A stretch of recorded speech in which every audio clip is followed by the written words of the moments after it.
Bienvenue au Bulletin des régions. Au sommaire, cette semaine, 5,4 millions de dollars pour la réfection du quai de Forestville. Conduire un chasse-neige est tout un métier. Partout au Québec, une question se pose. Comment donner une nouvelle vie à nos églises? Est-ce que l'on sait vraiment ce qu'est l'aide médicale à mourir? Famille recherchée à Trois-Pistoles pour favoriser l'immersion francophone. Le musée scientifique Exploramer à Sainte-Anne-des-Monts sera agrandi. Une formation pour guide de chasse et pêche à Causa-Abscal. Et enfin, à Vaudreuil-Soulanges, on suit la piste de la marmotte.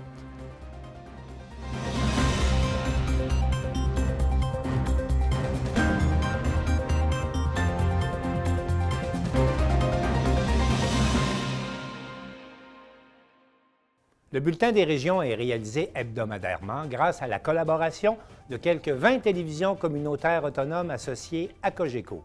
Vous verrez donc, au cours de la prochaine heure, des émissions qui vous parviennent de partout au Québec. Bonne émission.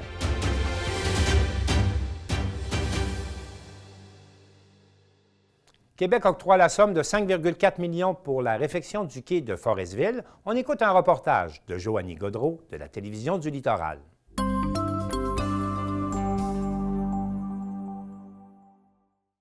La Ville de Forestville peut enfin dire mission accomplie. Le montage financier pour la réfection de son quai municipal est complété. Le ministère des Transports du Québec a confirmé son aide financière de 5,4 millions de dollars au projet.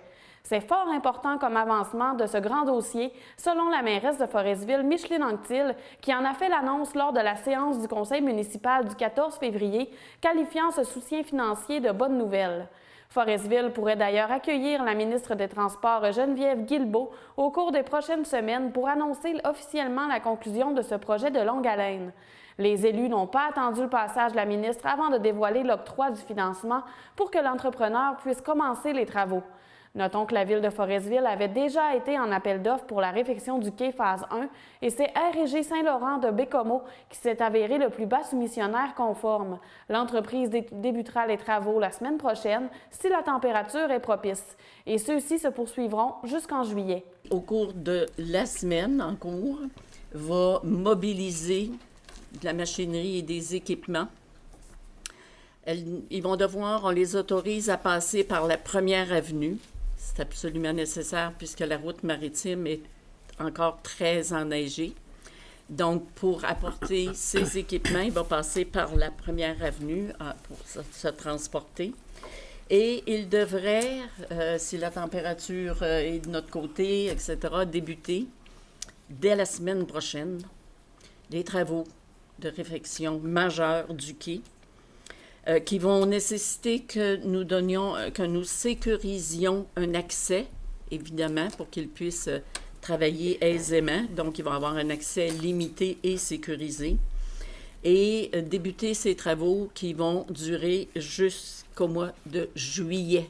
Les élus ont autorisé la signature de la convention d'aide financière avec le ministère des Transports et de la Mobilité durable de façon unanime. Le projet de réfection du quai a également obtenu un soutien financier de 1,1 million de dollars du gouvernement fédéral. Rappelons que depuis le début du projet, les coûts de la réfection ont augmenté passant de 6 millions à 11 millions de dollars en raison du prix de l'acier notamment. La réfection du quai comporte la construction d'un mur rideau attaché à de nouveaux blocs d'ancrage, la réfection du tablier et le recouvrement en gravier d'une portion de l'infrastructure.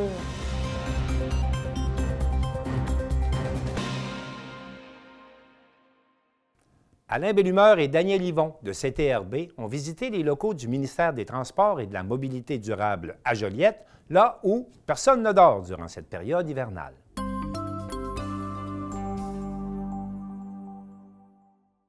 Beau temps, mauvais temps, les équipes de voirie du ministère des Transports et de la Mobilité durable du Québec s'activent. Et cet hiver, plus que jamais, de la neige, du vent, du verglas. Il y en a eu beaucoup. Récemment, CTRB a pu visiter les installations du ministère pour la région de Lanaudière à Joliette. Chez nous, ces équipes couvrent un vaste territoire, notamment traversé par l'autoroute 40, l'une des plus fréquentées au Québec. Cette autoroute traverse notre région de Saint-Barthélemy à Lachenay, aux portes de Montréal. Écoutons maintenant quelques membres de l'équipe lanaudoise du ministère des Transports et de la Mobilité durable nous raconter leur quotidien, surtout lorsque Dame Nature fait des siennes. Donc ici, au CS de Joliette, on couvre environ 850 km de route, donc on en charge pour déneiger. On a séparé les activités pour la surveillance. Moi, je m'occupe plus au niveau de la surveillance. Mon collègue s'occupe plus au niveau des opérations avec l'équipe de régie en déneigement comme tel. Donc, aujourd'hui, on peut vous présenter un petit peu comment ça se passe au niveau du CS à la veille des opérations de déneigement quand on annonce la neige, comment on prépare nos équipes. Une partie de l'autoroute 40, donc à partir, on a l'autoroute 31, la 31, la 40 jusqu'à Saint-Barthélemy. Puis, on a aussi des collectrices, là, des régionales, là, la 131, 337, des routes à numéro. La 158, j'imagine, la 138. Également, la 138, la 348, la 340. On monte jusqu'à Saint-Michel-des-Saints, on va à Saint-Barthélemy jusqu'à Saint-Esprit. OK, d'accord. Puis en bas, on va jusqu'à Berthierville. Berthierville, OK, c'est bon, parfait. Dans le fond, pour les opérations, là, le processus, là, c'est au tout départ, là, quand on commence les opérations, c'est d'analyser ça va être quoi le système qui s'en vient. Parce que tout ça va dépendre de quelle opération et quel type d'opération on va entreprendre. Et s'il y a du vent qui est en lien avec la dépression, si les températures sont basses, extrêmement basses, bien là, les abrasifs, qu'est-ce qu'on va épandre sur la route va changer selon la température. Du sel à l'abrasif à des mix pour les températures qui sont en bas de 10. Là. Puis, c'est ça. Comme là, ils nous annoncent un peu de verglas, là. On a plusieurs fournisseurs météo. Là, on fait un topo de tout ce qu'on a constaté et qu'est-ce qui s'en vient. Puis, il y a plusieurs facteurs qui influencent une tempête. Là. Surtout si c'est une tempête qu'on appelle normale, une tempête de tous les jours, mettons jusqu'à 10-15 cm. Ben ça, c'est tout dépendant de la température. On va mettre du sel, on va mettre de l'abrasif. Quand la température est douce, les fondants agissent. Quand la température est en bas de 15, c'est de l'abrasif qu'on utilise, ça ne fait pas fondre, mais ça tient la chaussée. On va dire du sable, là. Ben non, c'est de la petite pierre. La petite pierre, OK. De la petite pierre. Nous autres, sur nos circuits au sud, on ne met pas, c'est on ne met pas d'abrasif. De sable. OK. C'est ça, question, c'est plus environnemental aujourd'hui. L'environnement, vous tenez compte plus de moins de pollution, essayer de mettre de moins de produits chimiques. Oui, le moins possible de sel, si on est capable. Par contre, quand les températures sont douces, l'abrasif n'a pas sa place. Là, on a d'autres choix. Là. Éventuellement, ça s'en vient. Là, ça va être l'abrasif qui va être traité, puis du sel traité au chlorure de sodium. Mais c'est ça. Pour des tempêtes comme ça. Puis là, si on a une tempête qui est anticipée, mettons un monstre, ben là, c'est là qu'il va... Une bombe, là, comme on dit. Une bombe météo, là, puis dans un court laps de temps, mettons 3 cm et plus à l'heure, ben là, c'est sûr qu'on prévoit le pire. Fait que on a des axes principaux qu'il faut entretenir advenant qu'on ait des fermetures de route pour faire un choix sur quel qui va être fermé en premier puis quel qu'on doit maintenir absolument pour les mesures d'urgence, les véhicules d'urgence, pompiers, police, puis surtout la protection des usagers. Un exemple, comme nous autres, le tronçon de l'autoroute 40 à partir de la Valtrie jusqu'à la halte routière Pointe-du-Jour, ce secteur-là est névralgique, il faut le garder toujours en fonction. En donnant une fermeture de l'autoroute, bien là, le centre de coordination pourrait se faire là. C'est mouillé, puis il y a du soleil, puis il y a du trafic. Fait que là, ça va faire agir le sel beaucoup plus longtemps que quand il fait froid, puis qu'on met du sel, puis qu'il n'y a pas de trafic, puis qu'il n'y a pas de soleil. Le sel agit pas. Là, présentement, on attend, il fait soleil, il fait beau, il y a du trafic. Notre sel va continuer à agir longtemps. On va être capable de se rendre à l'heure de pointe des automobilistes. Rendu à l'heure de pointe, on va faire un autre dépendable. Moi, selon moi, les chauffeurs qui conduisent des déneigeuses, c'est les maîtres des chauffeurs. Parce que la visibilité dans une tempête est nulle. Oui. Puis ça prend des chauffeurs expérimentés, vraiment. Alors, il y a des pas peureux, là. Mais c'est des vrais bons chauffeurs. Tu sais, c'est pas comme. je veux pas les autres, mais les déneigeuses, c'est ce qui est le plus complexe à opérer parce que la visibilité n'est pas là. Puis il y a de la neige aussi. Souvent, il fait noir, il n'y a pas de temps. C'est ça, ouais. Il y a des automobilistes, il faut être très vigilant. On est chanceux, on n'a jamais eu d'accident majeur. Puis oui, on est fiers de nos chauffeurs quand ils ont fait 12 heures à rien voir, puis que tout le monde revient, puis qu'il n'y a pas eu de blessure, qu'il n'y a pas eu rien de majeur. Oui, on est fiers de nos chauffeurs. On est fiers du travail qu'on fait, puis on le fait pour la population. On est juste un exemple, là. Pendant les fêtes, on était tous ici avec le chef de service par intérim. Donc, la réalité des familles, tant qu'à finir avec ça, qu'est-ce qu'ils disent? Ils avaient beaucoup de sport, les familles sont fiers. C'est un sacrifice à faire parce qu'un déneigeur, il n'est jamais à la maison tout l'hiver. Puis quand il revient, il dort. C'est sûr que nos familles font des sacrifices, mais c'est le sacrifice à faire pour le travail. On n'a pas le choix de le faire.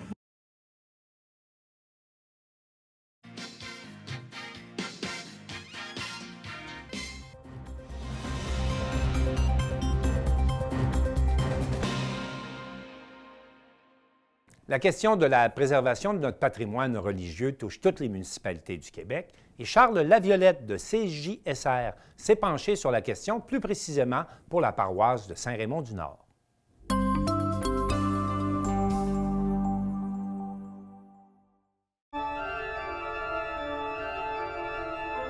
Avec la baisse marquée du nombre de fidèles et les multiples scandales qui plombent sa réputation et ses finances, l'Église québécoise est à un tournant. Dans Portneuf, il y a actuellement 3 paroisses qui se séparent le territoire. On est en droit de se demander qu'est-ce qui va se passer avec les églises de la région, alors que plusieurs sont classées patrimoniales.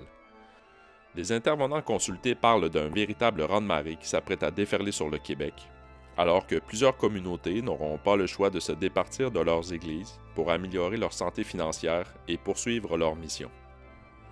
Nous débutons aujourd'hui une série de 3 reportages autour de cette question. La paroisse Saint-Raymond-du-Nord a été créée en 2018 et regroupe les communautés de Rivière-à-Pierre, Sainte-Christine, Saint-Léonard et Saint-Raymond. Nous avons rencontré son directeur, Eddie Allain.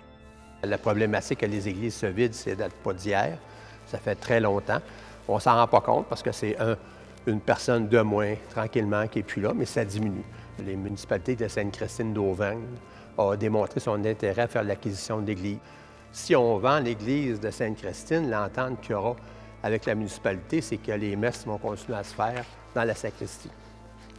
Et il y a eu des approches aussi avec la municipalité de Saint-Léonard qui a montré aussi un intérêt. Saint-Léonard, c'est une question plus en 3 ans que ça va se discuter, mais 2 à 3 ans. Mais la Ville est en train d'étudier et faire des analyses financières. La Ville de Saint-Raymond proposait de porter acquéreur pour à peu près une somme symbolique de très peu d'argent, mais en échange, il permettait de continuer d'utiliser l'Église telle qu'elle est là pour 10 ans, puis même plus longtemps. Là. Un peu comme l'exemple de la ville de Neuville a fait avec son Église. Et Rivière-à-Pierre, l'hiver, l'Église est fermée, puis les célébrations ont lieu dans la salle municipale. Donc, il y aurait une négociation pour qu'on pourrait peut-être continuer à le faire à l'année, parce que l'idée, c'est de fermer l'Église de Rivière-à-Pierre. Le presbytère de Rivière-à-Pierre, on est en train de trouver des solutions pour s'en départir, le vendre.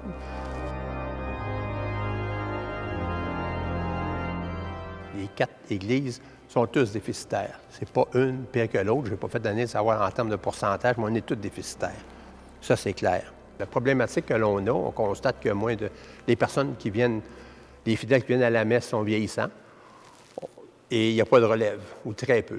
Ce qui fait que pour la pratique, il n'y a pas de pérennité. Dans 10-15 ans, on aura beau avoir des églises ouvertes, il n'y aura plus personne ou très peu de personnes qui vont venir. L'autre problématique, c'est les prêtres. Il n'y a pas non plus de pérennité. Les prêtres qu'on a, actuellement, on a une équipe de prêtres de, je pense, c'est 3 prêtres qui desservent les 3 paroisses. Mais ils ont des prêtres collaborateurs qu'ils appellent, c'est des prêtres qui sont retraités et qui continuent à venir faire des messes, puis des funérailles qui donnent un coup de main. Mais c'est tout du monde qui sont relativement vieux. Les collaborateurs, c'est du monde retraité, donc c'est du monde qui sont assez âgés. Puis les prêtres qui sont dans l'équipe pastorale, bien, ça tourne autour du 65, là. Il y en a des plus vieux que ça, là. Imaginez qu'il y a des prêtres le dimanche matin ou la fête de semaine sont obligés de faire 3 messes. Alors, c'est quand même demandant pour eux, là. C'est très exigeant.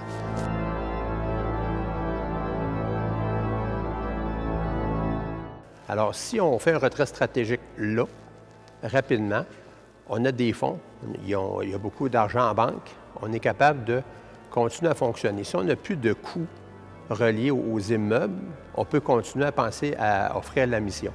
Parce qu'en fait, nous, on est des gestionnaire, mais la gestion, le but de tout ça, c'est la mission, c'est-à-dire continuer à assister, à faire des célébrations eucharistiques, des baptêmes, des mariages, puis de la pastorale en général. L'idée, c'est pas de fermer, c'est de continuer à offrir la mission. Et ça, c'est important de le dire. Mon opinion à moi, on ne devrait pas focusser sur des églises parce qu'ils sont cités, parce qu'ils sont patrimoniales, parce que, tu sais, si c'est patrimonial, puis c'est financé non pas par le culte, mais par des administrations publiques, ça va. Mais sinon, vous savez, la vraie mission, là, c'est pas le patrimoine. Là. La vraie mission, là, c'est l'enseignement de quand que Jésus-Christ est venu sur la terre.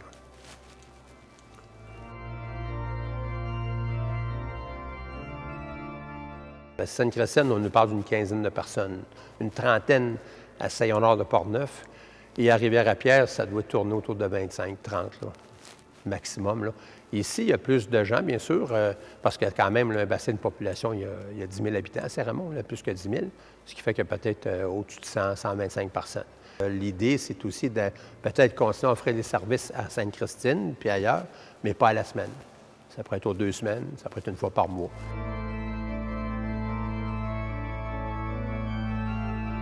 Même si l'Église comme telle appartient à la fabrique de Saint-Raymond-du-Nord, on est propriétaire, avec la loi sur les fabriques, on a l'obligation toujours d'avoir l'autorisation du diocèse. C'est-à-dire que ça prend toujours la signature de l'évêque pour faire une vente, pour faire une location, pour une servitude, tout ce que c'est qui est acte notarié, des contrats, ça prend toujours, ils veulent toujours s'assurer que ce qu'on fait, c'est correct. Puis ça, il y a des procédures qui sont assez longues, c'est difficile, là. Là, je te dirais que le diocèse de Québec a aussi probablement des problèmes financiers aussi. Là. Comme là, ils sont pris dans des poursuites. les abus sexuels et tout ça. Là. Bon, bien là, ils sont en négociation là, parce que c'est au civil. Là. Ces gens-là, ce qu'ils veulent, c'est de l'argent. Alors là, ils sont en négociation pour régler à l'amiable. Puis là, on parle de dizaines de millions de dollars. Là. Alors, même eux autres, là, puis c'est sûr que nous, on contribue tous un peu au diocèse.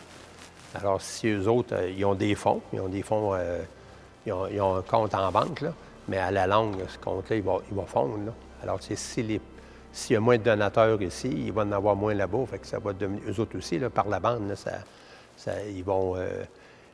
va leur occasionner des problèmes. Là.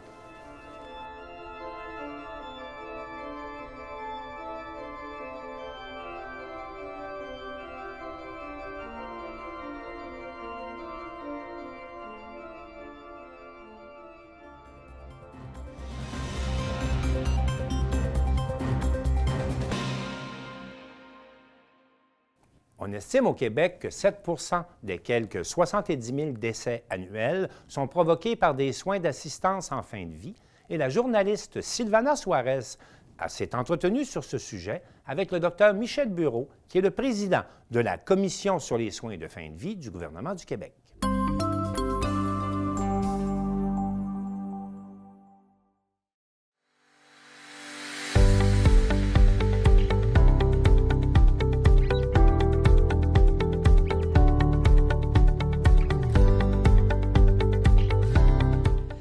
Bonjour et bienvenue à une nouvelle édition de L'Érable en bref. Mon nom est Sylvana Suarez, nouvelle journaliste stagiaire de la TVC. Il me fera plaisir de vous amener les nouvelles et les informations de la MRC de l'Érable de manière régulière. Nous nous trouvons à l'entrée de la TVC pour conduire une interview par vidéoconférence avec le Dr Michel Bureau, médecin et président de la Commission sur les soins de fin de vie du gouvernement du Québec. La semaine passée, le sujet de l'aide médicale à mourir a commencé à avoir une nouvelle visibilité grâce au projet de loi fédéral et provincial. Jeudi, le 2 février 2023, le ministre fédéral de la Justice, David Lametti, a déposé le projet de loi C-39, qui rapporte d'un an l'élargissement de l'aide médicale à mourir aux personnes dont les troubles mentaux sont les seuls critères médicaux. 2 semaines après, soit le 16 février, le ministre délégué de la Santé et aux aînés du Québec, Sonia Bélanger, a déposé à l'Assemblée nationale le projet de loi 11, dont l'objectif est d'élargir les critères d'admissibilité aux soins de fin de vie. Le Canada essaie de maintenir le statu quo en matière d'aide médicale à mourir pendant un an, tandis que le Québec propose l'idée d'augmenter les critères à certains cas de maladie mentale. Le Dr Bourreau nous expliquera en détail la complexité des débats sur l'aide médicale à mourir. Nous sommes avec le Dr Michel Bourreau, président de la Commission sur les soins de vie du gouvernement du Québec. Bonjour, Monsieur Bourreau. Bonjour, Sylvana. Quelle est la définition d'aide médicale à mourir? L'aide médicale à mourir, c'est un soin que demande le patient. C'est toujours la personne qui le demande, qui dit au médecin que personne ne peut plus la soulager et qu'elle a besoin de médicaments pour la soulager, et ces médicaments-là vont mettre fin à sa vie. Ils vont lui donner la mort. Est-ce qu'une dépression pour des raisons financières pourrait être une raison valable pour demander l'aide à mourir? Non. La première raison pour demander l'aide médicale à mourir, c'est d'avoir une maladie grave et incurable. Une maladie comme le cancer, comme le Parkinson, comme la sclérose en plaques, comme l'insuffisance cardiaque, les maladies pulmonaires. Ça prend une maladie grave et incurable. Aucune autre raison n'est acceptable pour l'aide médicale à mourir. Et en plus de ce diagnostic de maladie grave et incurable, il faut avoir des souffrances insupportables, un déclin avancé de la maladie. Alors, c'est pas fait pour des conditions sociales ou des difficultés, ou c'est pas fait pour les personnes âgées qui vont mourir bientôt. C'est fait pour une maladie grave et incurable. Et en termes de pourcentage, M. Bourreau, quelle est la proportion de décès produits par l'aide médicale à mourir à Québec? Le chiffre est 7 %. Il meurt au Québec chaque année 70 000 personnes à peu près, et 7 % de ceux-ci vont décéder dans des grandes souffrances et vont demander l'aide médicale à mourir, et le médecin va leur donner. Alors, c'est donc 7 % de tous les Québécois. Est-ce que vous pouvez nous dire s'il y a une augmentation, quelle augmentation a eu les décès pour l'aide médicale à mourir dans les dernières années, s'il vous plaît? Oui, l'augmentation l'année dernière était de 50 %. Cette année, elle s'annonce pour être un peu moins de 50 %, mais elle est considérable aussi. Ce sera probablement 35-40 %. Et à toutes les années, l'augmentation a eu lieu depuis que la loi est en place, et c'est des augmentations en moyenne de 25 % par année. Quelles sont les raisons les plus fréquentes pour qu'une personne décide de mettre fin à sa vie avec l'aide médicale? La raison, c'est la souffrance. C'est la souffrance chez des personnes qui ont une maladie grave, incurable. Il faut être majeur pour demander l'aide médicale à mourir. Et il faut être apte. Il faut que ces personnes-là soient capables de décider par eux-mêmes, soient bien conscientes, connaissent bien la maladie et qui ont des souffrances et un déclin avancé de leur maladie.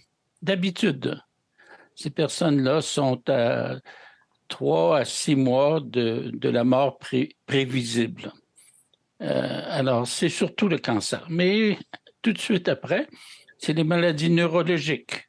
Parkinson, la maladie de Lou Gehrig, la sclérose en plaques, ce genre de maladie compte pour un peu moins de 10 % des aides médicales à mourir. Puis le groupe le plus nombreux, c'est ceux qui sont atteints de cancer, et ils font plus de 70 % des demandes.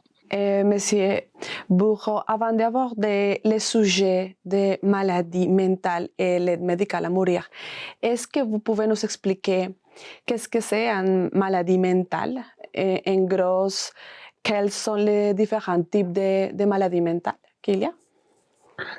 Les maladies mentales, c'est les dépressions, les schizophrénies, les troubles du comportement. Il y a une grande catégorie de maladies mentales qui sont chroniques, qui durent, qui commencent dans le jeune âge d'un adulte et qui continuent jusque tard. Et dans la loi actuelle qui fut déposée, il est précisé que les maladies mentales sont souvent guérissables ou soulageables et ne sont pas admissibles à l'aide médicale à mourir. Alors, la loi dit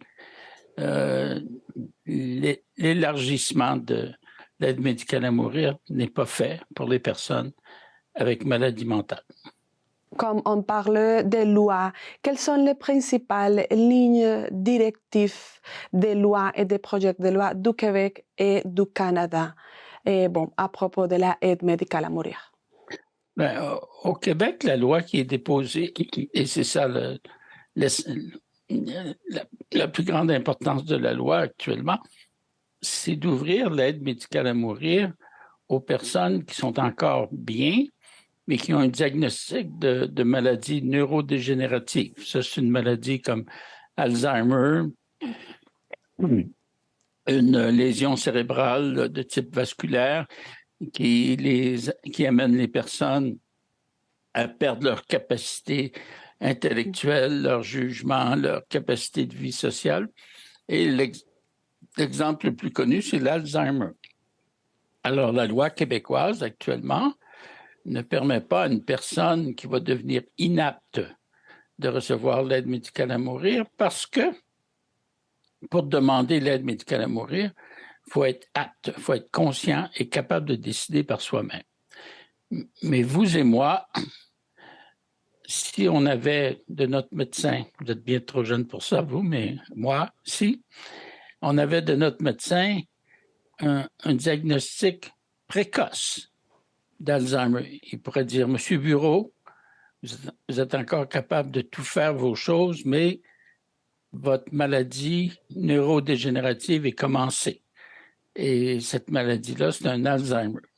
Vous allez peut-être vivre 10 ans avec ça, mais vous allez perdre tous vos moyens avec le temps. Alors, si j'ai un diagnostic précis de maladie neurodégénérative comme Alzheimer, je peux très bien dire, moi, docteur, quand je serai plus capable de rien faire, puis que je serai plus capable de m'occuper de ma personne, puis que je serai incontinent, je veux l'aide médicale à mourir. Alors, la loi nous dit aujourd'hui, vous pouvez demander l'aide médicale à mourir si vous êtes apte pour que votre demande soit appliquée quand vous serez devenu inapte. Alors, dans 5 ans, dans 3 ans, des fois, c'est 7-8 ans.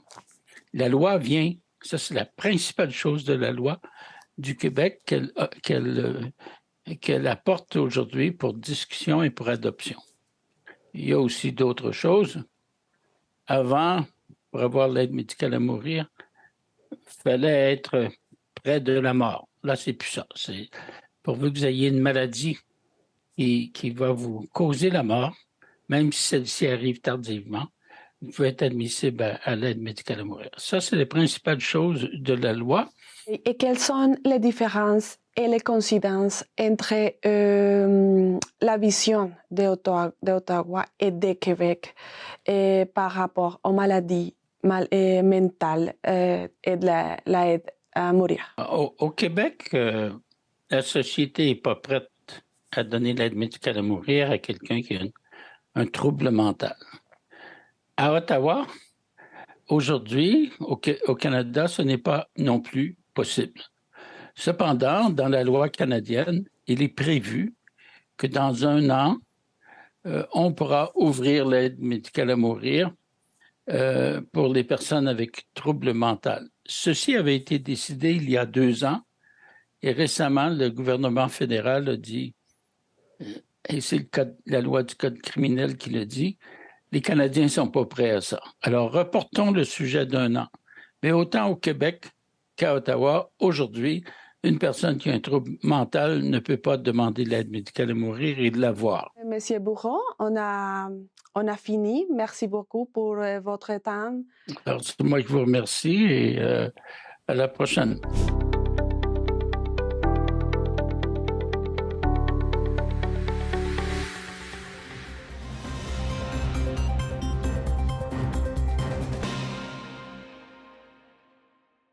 À Trois-Pistoles, le recrutement de familles d'accueil pour favoriser l'immersion francophone bat son plein et l'équipe de TBCH nous a préparé un reportage.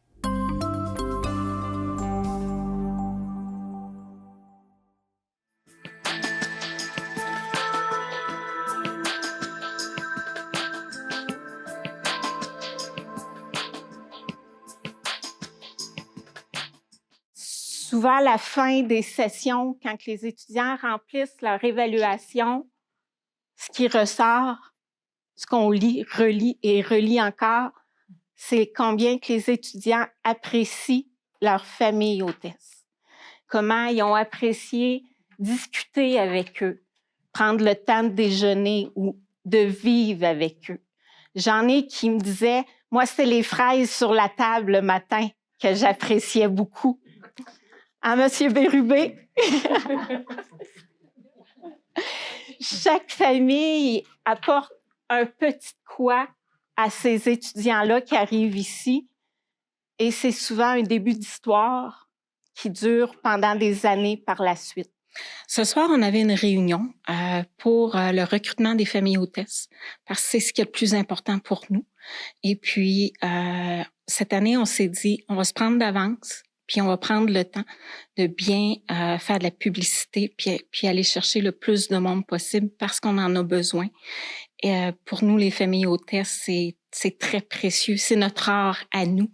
Alors, la réunion de ce soir, c'était pour recruter les familles et aussi nos anciennes familles qui sont avec nous depuis plusieurs années, de les garder au courant pour créer un lien avec eux, une continuité dans le temps. C'est pas juste on est avec vous pendant l'été, puis après ça, bon, on vous reparle plus, on vous revoit plus. Alors, c'est vraiment pour créer un lien avec les familles, puis pour éventuellement créer un groupe plus soutenu, plus serré, qui est le réseau des familles hôtesses. C'est une aventure. Oui, c'est exigeant. Oui, ça demande, c'est du temps. Mais c'est une expérience personnelle à vivre avec d'autres personnes. Pourquoi ils choisissent Trois-Pistoles? À cause de vous. Parce qu'ici, il n'y a pas de résidence. C'est seulement des familles hôtesses. L'an passé, on a dû refuser certains étudiants par un manque de familles hôtesses. Et puis, il y en a qui disaient, non, non, moi, je ne veux pas aller là, je veux aller à Trois-Pistoles, je veux être dans une famille hôtesse, j'ai pas le choix, là. Ma mère est allée à Trois-Pistoles, ma grand-mère, moi, il faut que j'y aille, là, je peux pas, là. Puis même que la mère, elle a appelé, puis ça se peut pas, mon enfant doit aller à Trois-Pistoles, vivre l'expérience famille hôtesse. En fait, c'est une histoire où c'était vraiment une vision d'un ancien recteur de l'Université Western qui avait vécu une expérience d'apprentissage de langue. Alors, là, bien évidemment, on l'a dit, c'est plus de 90 ans, mais c'était un peu la vision de faire vivre des anglophones canadiens une vraie immersion. Et ils ont fait des recherches, ils ont tombé sur Trois-Pistoles après beaucoup de recherches. Et là, on est là, 91 ans plus tard, à continuer à faire la collaboration avec la communauté. Et 90 ans plus tard, est-ce que la mentalité, la façon de travailler avec les étudiants est différente ou c'est vraiment resté comme fondamental?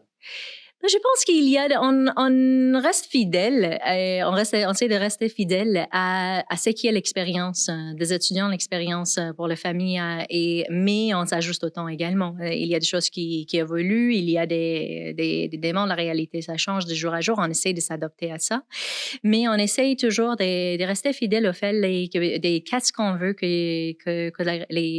quand les étudiants viennent et quand ils quittent, qu'est-ce qu'on veut qu'ils partir avec. Alors, il y a des principes qu'on parle, on cherche l'ouverture d'esprit pour qu'ils tentent une expérience, pour que ça soit une vraie découverte culturelle, pour connaître le milieu. Ce principe-là, ça reste pareil. Comment est-ce qu'on le fait? Comment est-ce qu'on ouvre les portes de tous les jours pour le permettre de le faire et les accompagner dans l'aventure? C'est sûr et certain qu'on s'adapte à de nouvelles technologies, à la nouvelle façon de faire également. OK. Après 2 ans de pandémie, l'école revient enfin sous sa vraie forme. Qu'est-ce que vous pouvez me dire justement par rapport à ça, là, l'engagement et le travail qui est à faire en amont là, de tout ça? Oui, je pense en fait, je pense que l'année dernière, on était revenus, on avait dit on voulait revenir en présence, tout avec les mesures sanitaires qui étaient. Alors, c'était pas avec les nombres de cohortes qu'on voit d'habitude. Cette année, en 2023, notre ambition, c'est d'avoir des cohortes qui ressemblent au nombre d'étudiants qu'on avait dans le passé. Et c'est que ça prend vraiment, c'est également, on est là engagés, prêts à travailler avec les familles, la communauté également. On a des belles collaborations avec la ville, des partenaires de la communauté qui nous ont soutenus pendant les temps de pandémie aussi. Mais ça prend également un engagement de la part de la population. On a besoin de familles hôtesses, c'est très important, c'est une partie intégrale, primordiale. C'est une raison qui fait venir et revenir nos participants parce qu'ils tissent des liens avec la population et ils savent que c'est une expérience qu'ils peuvent vivre, qui donne des éléments supplémentaires à leur expérience. C'est pas juste ce qu'on apprend dans la salle. Et sinon, si un professeur qui veut dire, je suis attachée à l'enseignement, c'est important, mais ce qu'ils vivent, c'est autre chose. Ils découvrent qu'est-ce que ça donne de vivre dans une famille québécoise. Ils apprennent des choses de leur famille. Et alors, c'est un engagement que nous, on aimerait revenir. C'est l'ambition et les défis qu'on se lance, mais on a besoin des membres de communauté également de s'engager, de devenir famille, sinon pas tenter l'expérience. On est au bout de fil. Passez-nous un coup de fil, on va en parler, voir quelle est l'expérience, est-ce que ça pourrait vous tenter. Et aux familles parce qu'il y avait aussi des familles qui voulaient prendre une pause, ça se comprend. On n'avait pas vu nos familles qui, pendant des années, qui voulaient prendre des pauses, qui avaient des visites. Ça les tente de revenir. On les attend. Hein. Alors, c'est un engagement de deux côtés.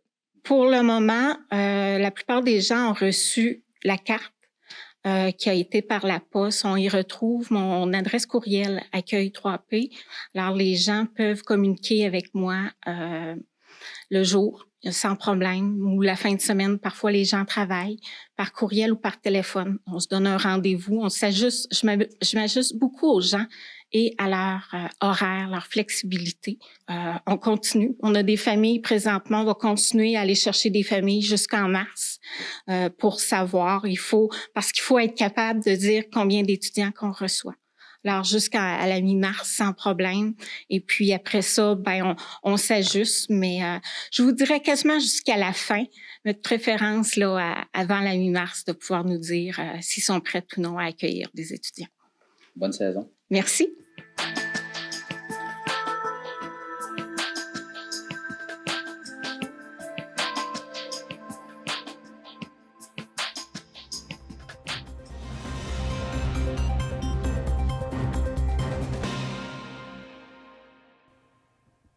Depuis 1995, le Musée scientifique Exploramer propose une expérience vraiment exceptionnelle aux visiteurs de Sainte-Anne-des-Monts. Et cette expérience sera bonifiée, le musée sera agrandi en 2023. Et Marie-Claire Roy de la télévision de la Haute-Gaspésie en parle avec Sandra Gauthier, directrice générale d'Exploramer.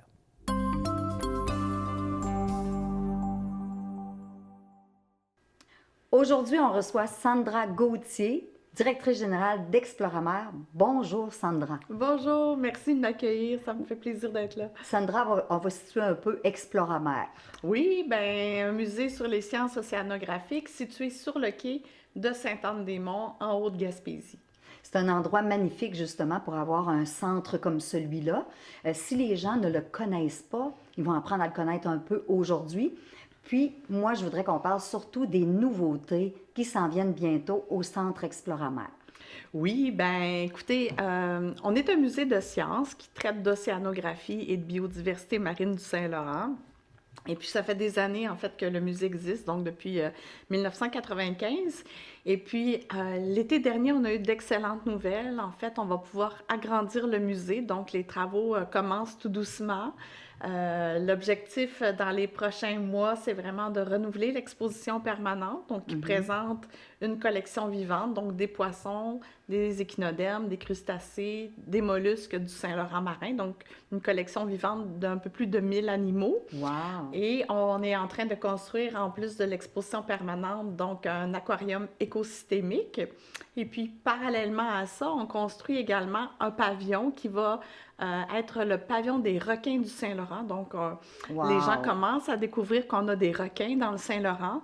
Et puis, nous, notre objectif, c'est vraiment de les mettre en valeur, de mieux les faire connaître pour mieux les protéger. J'aimerais qu'on parle de l'aquarium écosystémique parce que c'est spécial. Ça regroupe l'ensemble de ce qu'il y a dans notre fleuve Saint-Laurent. Là. Oui, bien en fait, le plus qu'on va pouvoir, c'est bien évident qu'on n'aura pas de baleines à l'intérieur de l'aquarium, mais en fait, on veut reconstituer un écosystème du Saint-Laurent, donc on va pouvoir intégrer des plantes, on va intégrer les substrats, on va intégrer des poissons, des petits poissons, des gros poissons, on va intégrer tous les mollusques, les échinodermes, les crustacés, donc pour pouvoir reconstituer en fait un portrait d'un écosystème du Saint-Laurent, puis pour que les gens puissent voir, même si on n'est pas des plongeurs sous-marins, bien qu'on puisse voir à l'intérieur, donc sous la surface de l'eau. Hey, c'est extraordinaire. Mais comment on fait pour aller chercher tous ces animaux marins-là? Bien, écoutez, nous, on a des permis, en fait, qui nous permettent, nous, de présenter ces animaux-là, donc de pouvoir aller les capturer, de les ramener au musée. On a des infrastructures qui nous permettent de pomper l'eau de mer dans nos aquariums. Donc, ils vivent donc, dans l'eau salée, dans l'eau froide. Et c'est bien important de maintenir ça pour leur qualité de vie aussi. Et puis, il n'y a pas 50 solutions. Là, pour aller les chercher, il faut soit plonger ou soit aller avec un bateau de pêche, les ramener tout délicatement pour ne pas les blesser, puis pour être sûr qu'ils vont rester en vie aussi. Donc, pour nous, ben, c'est un défi à chaque année, mais j'imagine. C'est un cycle de vie, donc à chaque année, on recommence le travail. Ouais. On va terminer avec le pavillon des requins. Ça, là, je pense que ça va attirer beaucoup de monde en Gaspésie. Hein? Je pense que oui, effectivement. En fait, le pavillon des requins va venir quasi doubler la superficie du musée actuel. Donc, à l'intérieur du pavillon, on va avoir un bassin avec des petits requins. Donc, un requin qu'on a dans le Saint-Laurent qui s'appelle l'aiguillat commun, qu'on va conserver en captivité à l'intérieur du bassin. Et pour tous les autres requins qu'on ne gardera pas en captivité, bien, on fait appel à Moment Factory, qui est une firme qui organise des spectacles numériques, qui est en train de préparer, en fait, cette exposition-là. Donc, qui va porter sur les 7 espèces de requins qui vivent dans le Saint-Laurent. Et puis, au deuxième étage du pavillon, il y aura une exposition pour enfants, donc aussi sur les requins avec quelqu'un de bien connu dans notre région qu'on ne peut pas nommer encore, mais qu'on nommera un peu plus tard. On aura aussi un laboratoire éducatif, hein, on le sait. Oui. Les adolescents ont besoin d'être animés, ont besoin de manipuler, ont besoin d'être actifs. Et puis, on a, depuis quelques années, beaucoup d'échantillonnage qu'on fait dans le Saint-Laurent. Mais là, on va pouvoir passer de l'eau au labo en 5 minutes top chrono. Donc, on va pouvoir vraiment amener les jeunes à faire des découvertes scientifiques à l'intérieur d'un laboratoire qui va être spécialisé sur les sciences océanographiques, justement. Et voilà. Merci beaucoup, Sandra Gauthier, pour toutes ces informations-là et bienvenue tout le monde à Exploramer. Merci.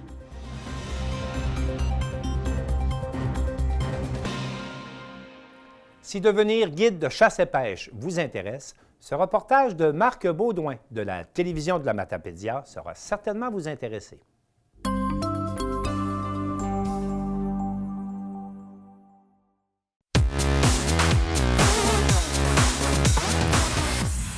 Si la profession de guide de chasse et pêche vous intéresse, une nouvelle formation débutera bientôt au CF Pro en foresterie à Cause-Abscale. Pour en savoir plus, je vais aller à la rencontre du gestionnaire du projet, Sébastien Jean. Suivez-moi. Sébastien, bonjour. Bonjour. On parle de la nouvelle formation de guide de chasse et pêche. En quoi ça consiste et c'est quoi l'objectif? Bien, la nouvelle formation qu'on met en place ici, c'est un AEP, c'est une attestation d'études professionnelles. Donc, ça consiste à former des professionnels dans le domaine du guide chasse et pêche. Donc, l'objectif est de répondre à une grande pénurie de main-d'œuvre dans ce secteur-là. Donc, c'est une formation de 720 heures qui est répartie sur 12 compétences qui sont à majorité, comme le dit le cours, pratique, donc un guide chasse et pêche en forêt, sur la rivière. Donc, un cours dynamique qui s'annonce pour ce printemps. Un guide chasse et pêche, souvent ce qui nous vient en tête, c'est la personne qui va s'occuper de la sécurité, qui va peut-être donner des informations aux personnes qui vont chasser, pêcher, mais ils ont sûrement d'autres tâches à faire. C'est sûr que la personne qui a ce rôle-là travaille souvent pour des pourvoiries, des EC, des CEPAC. Donc, l'objectif est de préparer des séjours de chasse, de pêche. Donc, ça va de s'assurer que les embarcations soient prêtes, s'assurer que le voyage se passe bien. On a de plus en plus de des nouveaux clients dans ces secteurs-là. Donc, informer, former ces gens-là à l'expérience qu'ils vont vivre. Donc, c'est quelqu'un qui a des grandes connaissances, mais qui a aussi une belle capacité de communication. Souvent, c'est effectivement les compétences qu'on doit avoir là. Et là, tu parlais aussi que ça vient d'un besoin. C'est sûr que la formation a été construite. On a une grosse pénurie ici dans la région aussi également. Tout à fait. Les entreprises de la région ont besoin de ce genre de personnes-là parce qu'effectivement, la demande grandissante, les gens ont besoin, on dirait que depuis les quelques mois de pandémie, les gens ont besoin de se ressourcer, de revivre la forêt, donc de vivre de la nature. Et les entreprises qui offrent des forfaits dans ces secteurs-là ont besoin de gens pour accompagner. Les gens qui étaient là-dedans sont soit vieillissants, soit à la retraite. Donc, on a besoin d'un nouveau souffle, là, de nouvelles personnes dans ces fonctions-là. Tu nous as parlé un petit peu, mais en quoi ça consiste le cours exactement? Là, je sais que c'est 720 heures, tu m'as dit, c'est plus du pratique, mais quelqu'un qui fait le cours, là, il s'attend à quoi? Qu'est-ce qu'il va faire? Bien, ces 12 compétences sont axées vraiment sur guider des activités de chasse et de pêche. Les espèces qui seront touchées dans cette formation-là, dans la Matapédia, c'est bien sûr l'ours, ça va être la pêche en lac, ça va être la pêche au saumon, ça va être le chevreuil, ça va être l'orignal. Donc, on va couvrir à partir du mois d'avril jusqu'à la fin octobre toutes ces espèces-là, toutes ces activités-là. Donc, les personnes qui vont s'inscrire vont aller dans des pourvoiries, vont aller dans des vont accompagner des guides actuels, vont voir à préparer des séjours, préparer des miradors. Donc, vont vraiment vivre les activités de A à Z.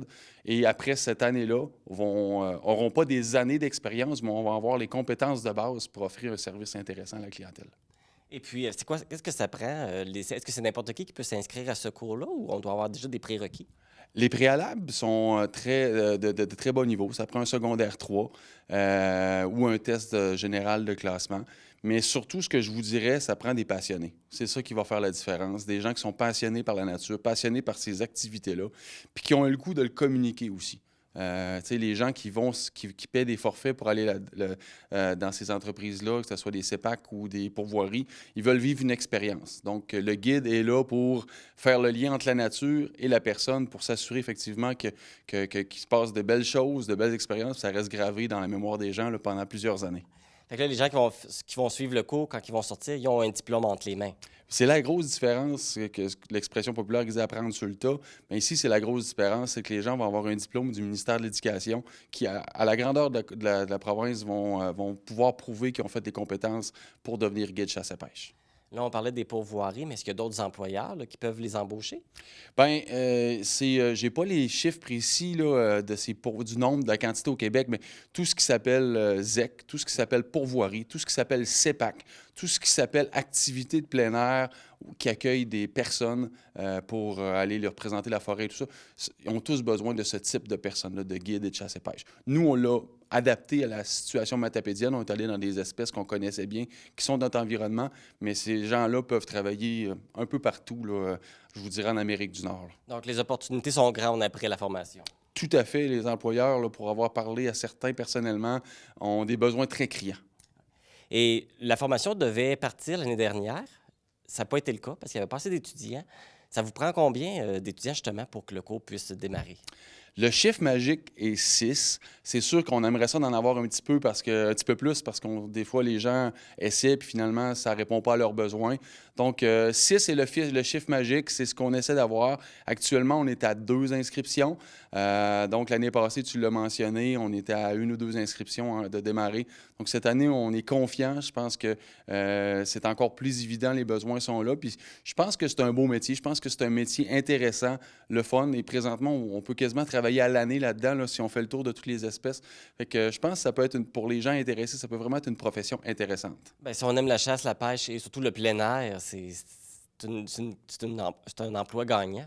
C'est un emploi de rêve même, je vous dirais, là, pour ceux qui tripent de ces activités-là. Effectivement, c'est un emploi de rêve parce que c'est du renouveau avec chaque client, c'est des expériences nouvelles. Il n'y a pas une journée qui va se passer de la même façon. Tu vis avec Dame Nature. Donc, oui, effectivement, ça peut être très stimulant. Et un autre avantage de suivre cette formation-là, c'est qu'il n'y a pas de frais pour la suivre? Bien, les frais sont gratuits. Donc, c'est un cours du ministère de l'Éducation. Les seuls frais que les gens pourraient avoir pour être complètement informés de la situation, c'est des frais permis de chasse, permis de pêche, linge spécialisé des fois pour aller aussi en forêt, sur la rivière. Donc, c'est les seuls frais qui sont prévus dans la formation. Sinon, pour l'inscription, c'est gratuit. Et puis, la formation est gratuite parce que le cours est reconnu par le ministère. Tout à fait. C'est en plein le cas. C'est une attestation d'études professionnelles. Donc, ce contexte-là nous permet effectivement de payer les enseignants et tout ça avec le ministère de l'Éducation. Donc, la formation est gratuite pour les gens intéressés. Là, le cours, il commence en avril? Oui, le 17 avril prochain. Donc, pour ceux qui aimeraient s'inscrire, je vous invite à regarder le site Internet du CF Pro. Donc, vous pouvez vous inscrire directement là. Mon nom est Sébastien Jean aussi. En faisant une petite recherche Google, là, vous pourrez trouver ça facilement. Voilà. Et puis, ça se termine au mois d'octobre? Oui, ça se termine au mois d'octobre, 720 heures. Une petite pause durant l'été d'environ 2 semaines pour recharger les batteries. Puis, on finit ça à la fin octobre. Bon. Bien, merci beaucoup, Sébastien, et on vous souhaite un bon succès avec la formation. Puis on espère que les gens vont s'inscrire. Bien, merci beaucoup à vous, au plaisir. Si vous avez envie d'effectuer la formation guide de chasse et pêche, vous avez jusqu'au 31 mars pour vous inscrire. Et pour toute information, vous pouvez contacter Sébastien Jean par téléphone au 1-800-665-2367, poste 6505, ou par courriel à sejean@cssmm.gouv.qc.ca. Bonne formation!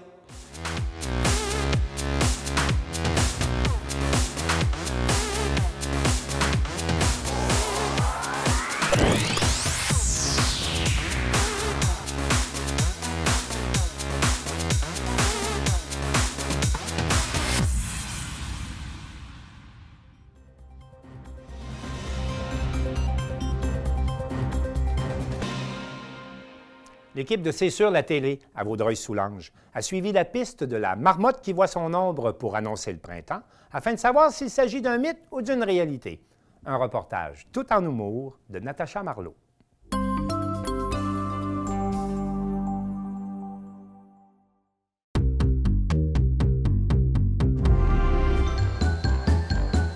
Ce 2 février, C'est sur la télé s'est lancé sur les pistes de la marmotte de Vaudreuil-Soulanges. A-t-elle bel et bien vu son ombre? Aurons-nous un printemps tardif ou hâtif? Moi, je l'ai vue, mais elle n'a pas sorti beaucoup parce que quand elle est sortie, vous savez, une marmotte, comment ça fonctionne? Elle sort, elle dort, tout l'hiver, elle dort. Mais il arrive à un moment donné, elle pense que l'hiver est fini, fait qu'elle sort juste le bout du nez, le bout des dents, si vous voulez, et puis elle regarde si elle voit ou non son ombre. Si elle voit son ombre, on est pour 6 semaines de prolongation de l'hiver, puis attachez votre tuque.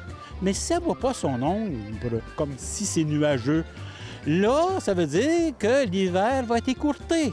On ne peut pas voir une marmotte en plein milieu de l'hiver. Savez-vous qu'une marmotte, l'été, son cœur bat à 85 fois à la seconde.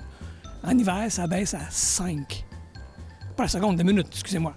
Alors, il ne peut pas bouger l'hiver. Une marmotte, ça ne sort pas l'hiver. C'est un mythe. Martin, est-ce que tu as déjà vu une marmotte? Quand j'étais bien jeune, peut-être que j'en ai vu une à côté en dessous de cette maison-là, ici, de cette cabane-là. Ça, c'était mon terrain de sable. Bien, c'est sûr que le mythe de la marmotte de la maison Félix-Leclerc, c'est vrai. J'étais là, j'ai filmé la marmotte avec notre spécialiste Robert Payan, notre grand sceptique André Desrochers. Il y a même Martin Leclerc, de fils de Félix, qui nous a même raconté que où est-ce qu'il y a le spot à la marmotte, c'est là qu'il jouait avec son carré de sable quand il était jeune. La marmotte, là, hein? Fleurette. C'est-tu comme ça qu'elle s'appelle? C'est Fleurette.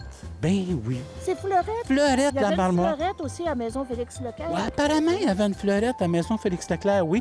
Mais Fleurette, qui était ici la madame de ménage du temps de Martin et de Félix, a dit qu'elle avait vu le sortir la marmotte. Une marmotte, peut-être un peu plus tard, je me souviens, j'en ai peut-être vu une qui logeait en dessous de cette... Mais là, on va-tu voir où est son trou? On y va. OK. On est parti.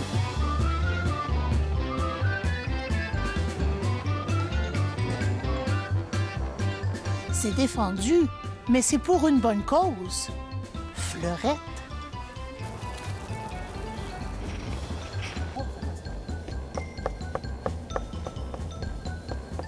Oh! Je pense qu'elle est sortie. Elle a vu son ombre. Hé, je vous annonce officiel que la marmotte, elle a vu son ombre. On a 6 semaines encore de temps hivernal.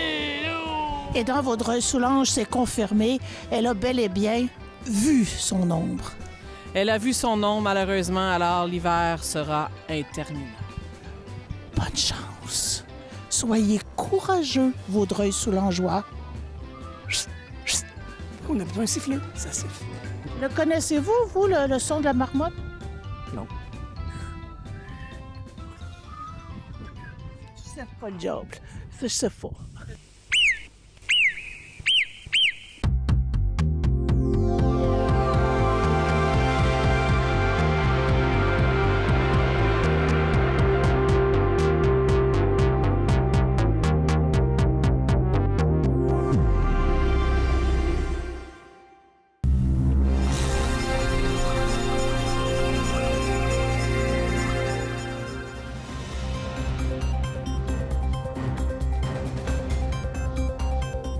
C'est tout pour le Bulletin des régions cette semaine. Je remercie toutes les stations participantes et je vous dis à la prochaine.